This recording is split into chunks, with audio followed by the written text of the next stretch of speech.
Student, कल हम लोगों ने प्रायिकता चैप्टर पढ़ा था और उसके कुछ एग्जाम्पल भी देखे थे। आज अभ्यास प्रश्न भी दिए हुए थे जो कि नॉर्मल जैसे लग गए होंगे। ठीक है, नहीं लगे हैं तो आप मुझे एसएमएस कर दीजिएगा, मैं आपको बता दूंगा।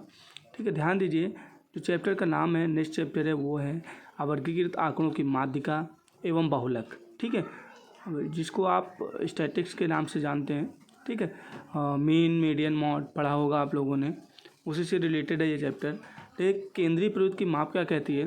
केंद्रीय प्रवृत्ति की माप कहती है यदि कई आंकड़ों की गणना की जाती है तो एक संख्या ऐसी होती है जो समस्त आंकड़ों का प्रतिनिधित्व करती है।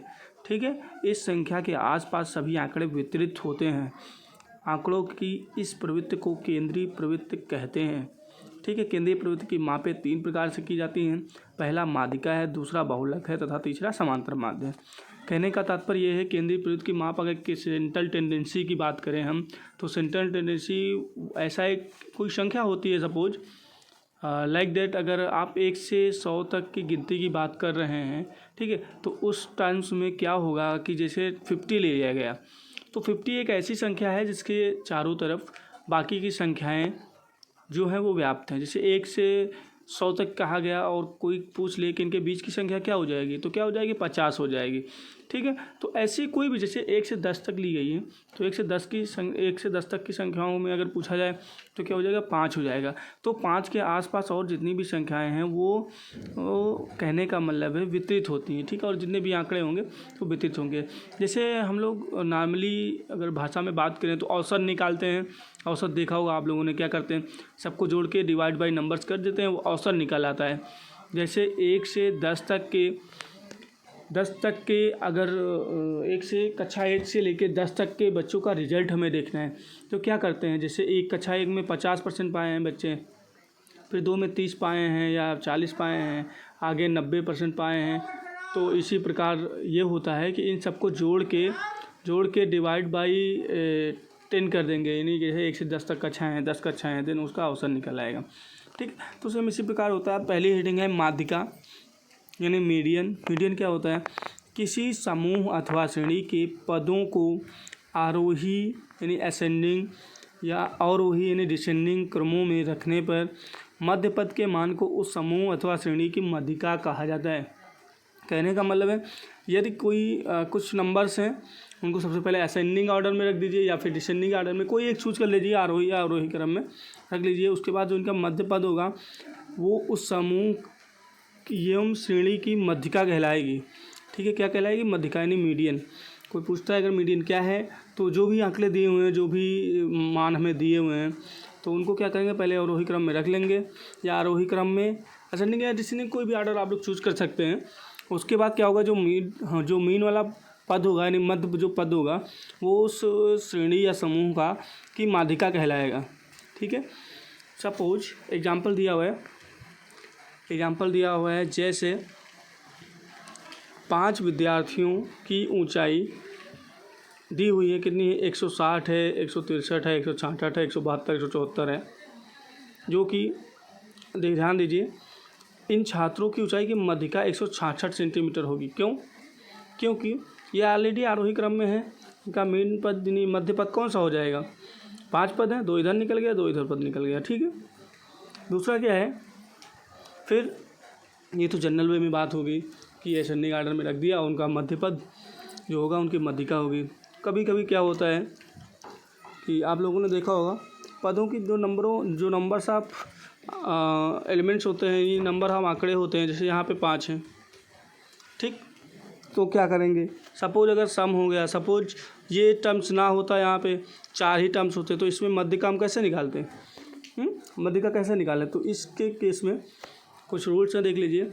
माध्यिका की गणना जब आंकड़े अवर्गीकृत हो, कहने का मतलब है नंबर्स में दिए हुए हैं, तो यहाँ पे देखिए यदि आंकड़ों की संख्या n यानी विषम होती है, कहने का मतलब है 1, 3, 5, 7 हो, जब नंबर आप आंकड़े जो होते हैं 5 हो या 7 हो या 11 हो, ऐसे करके हो, तो n+1/2 वहाँ पद जो होगा वो उसकी माध्यिका होता है।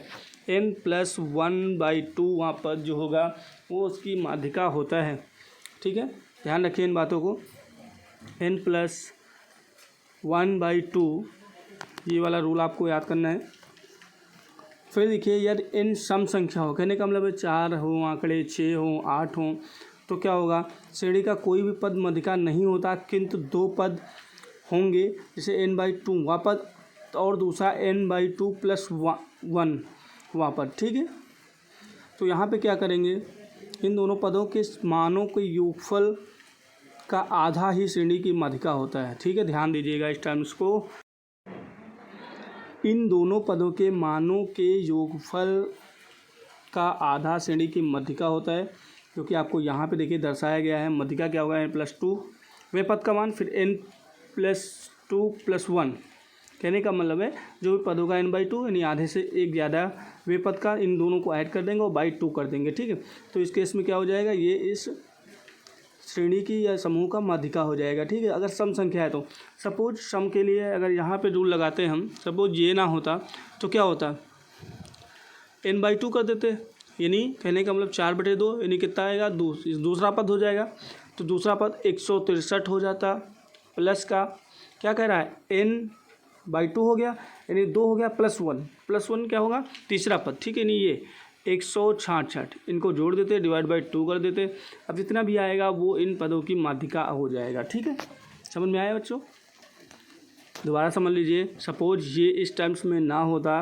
कहने का मतलब है जो एग्जांपल दिया है, अगर 174 ना होता, इतना ही होता, तो क्या करते, पहले n/2 पद निकालते, यानी 4 है, 4/2 यानी कहने का मतलब दूसरा पद 163। ठीक है, फिर क्या है 166, तो प्लस 166 हो जाता है, क्यों, क्योंकि n/2 यानी +1 दूसरा तीसरा पद हो जाता, /2 हो जाता। ठीक है, तो यही इसका आंसर हो जाएगा।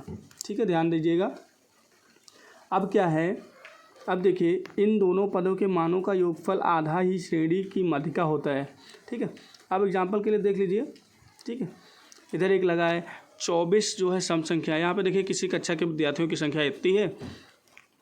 ठीक है, यहाँ पे दिया हुआ है किसी विद्यार्थियों की संख्या जो है, किसी कक्षा के विद्यार्थियों की शिक्षार्थियों की वर्षों में आयु के आंकड़े। ठीक है, तो विद्यार्थी जो 4 हैं वो 12 वर्ष के हैं, 5 हैं 13 वर्ष के हैं, 4 हैं 14 वर्ष के हैं, 6 विद्यार्थी 15 वर्ष के हैं तथा 5 विद्यार्थी जो हैं वो 16 वर्ष के हैं।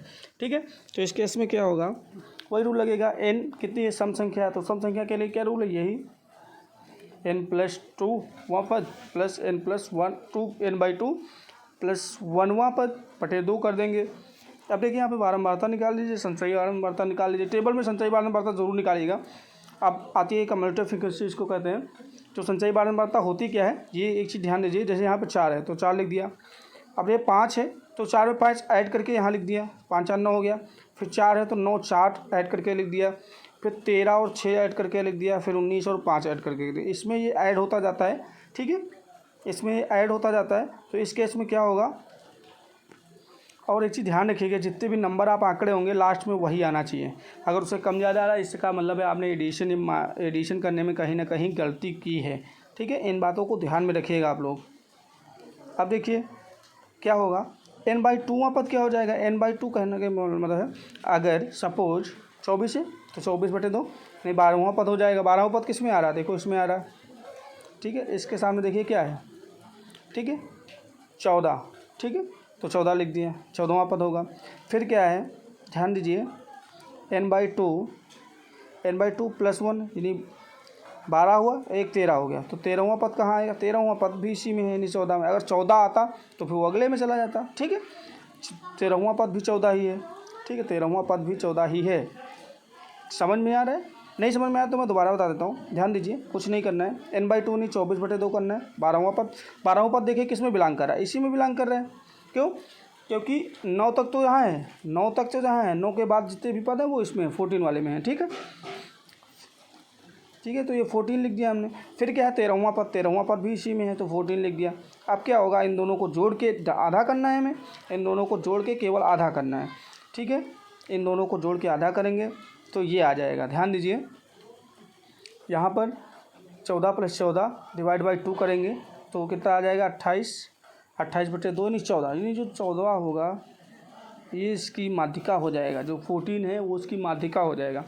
ठीक है, ध्यान दीजिए जो 14 है इसकी माध्यिका हो जाएगा। ये देखिए नॉर्मल आंकड़े दिए हुए हैं। ठीक है, इस केस में क्या होगा, 18 20 25 28, 23, 36, 35, 42 और 40 की माध्यिका हमें ज्ञात करना है। चूँकि n क्या है 9 है, यानी विषम संख्या है। ठीक है, विषम संख्या है तो क्या होगा n/2 + 1 वां पद। ठीक है, 9 + 1 10 हो गया, 10/2 यानी 5वां पद हो जाएगा। 5वां पद माध्यिका हो जाएगी, लेकिन कैसे? पहले आरोही क्रम में रखेंगे या आरोही क्रम में? हमने आरोही क्रम में रखा है। फिर आरोही क्रम में रखने के बाद क्या करेंगे? 5वां पद निकाल लेंगे इसमें से। 1 2 3 4 5वां पद क्या है 28, अतः माध्यिका क्या हो जाएगी 28। ठीक है, ठीक इसी प्रकार देखिए ये दिया हुआ 142, 144, 48, 51, 52, 53 और 155 की माध्यिका में निकालना है। तो यहाँ भी देखिए 3 3 6 7 है, अतः माध्यिका जो है विषम संख्याओं में निकालना है हमें। तो क्या करेंगे n+1/2 करेंगे तो 7 + 1/2 हो जाएगा। क्या हो जाएगा? 4वां पद हो जाएगा, यानी चौथा पद कितना हो जाएगा? देखिए ऑलरेडी ये क्या है, ये आरोही क्रम में रखा हुआ है, लेकिन चौथा पद क्या हो जाएगा 151 हो जाएगा। ठीक है, तो केवल इसी प्रकार निकालते हैं माध्यिका। अभी और देखेंगे बहुलक, केवल आज माध्यिका के ही क्वेश्चन देखते हैं। ठीक है, केवल आज माध्यिका के ही क्वेश्चन देखते हैं। ठीक है, थैंक यू क्लास। आज एक बार ध्यान रखिएगा आप लोग, जो माध्यिका है उसको अच्छे से पढ़ लीजिए, इसके क्वेश्चन पूछे जाते हैं। ठीक है,